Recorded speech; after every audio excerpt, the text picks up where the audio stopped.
1 Samuel 21 and 22 and Psalm 59. David is basically running from Saul at this point.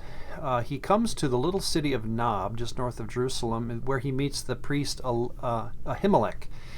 And this priest realizes that David is running.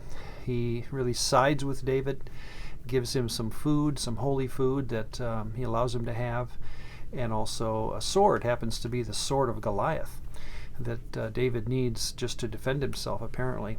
David heads on down to the city of Gath. For some reason, we're not told why.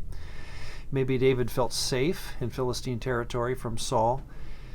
The people of Gath recognize David, and his reputation precedes him, and they know he's a warrior.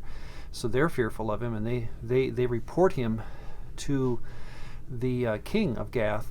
Well, David feigns insanity to make him seem less of a problem or less of a risk, and that faking of his own insanity seems to work. He escapes the city. He heads over to a cave where he meets up with, it says, 400 brigands or social outcasts that are kind of forming this guerrilla-like band of men, and David meets there with them in this cave. Then it says he heads over to Moab. Now, again, Moab is his great-grandmother's home, Ruth.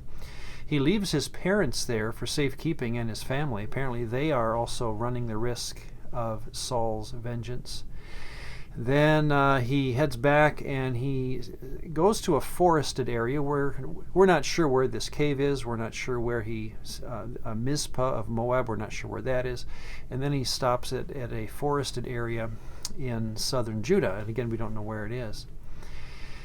There he writes a psalm such as Psalm 59. Again, these are the kinds of psalms that we think David wrote during this time of his running. What's interesting about Psalm 59, and this will be repeated in many of the other psalms he writes, is what we would notice as the certainty of what it means to be righteous. And of course, the opposite would be the certainty of his enemies, or those who are considered unrighteous. And clearly, again, he's having in his mind the difference between himself and Saul.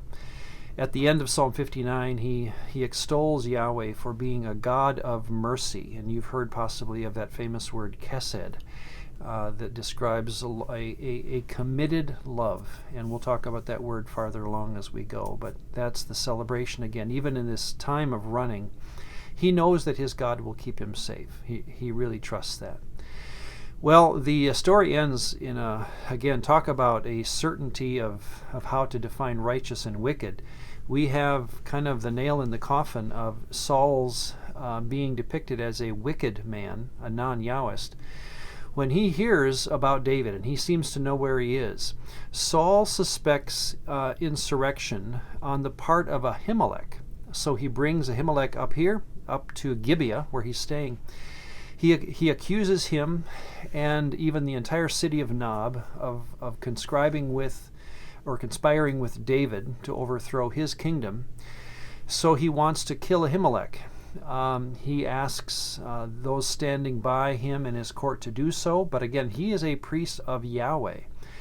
Well, they refuse. And finally, a person, his name is Doeg. He's called Doeg the Edomite. Edom, of course, is a foreign country down here.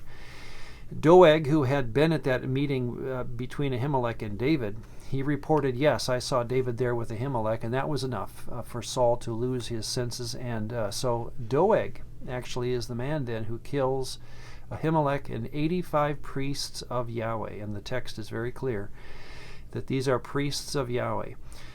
Then they go down and they basically kill everyone in the city of Nob as well. It just shows again how Saul's mental state is completely gone.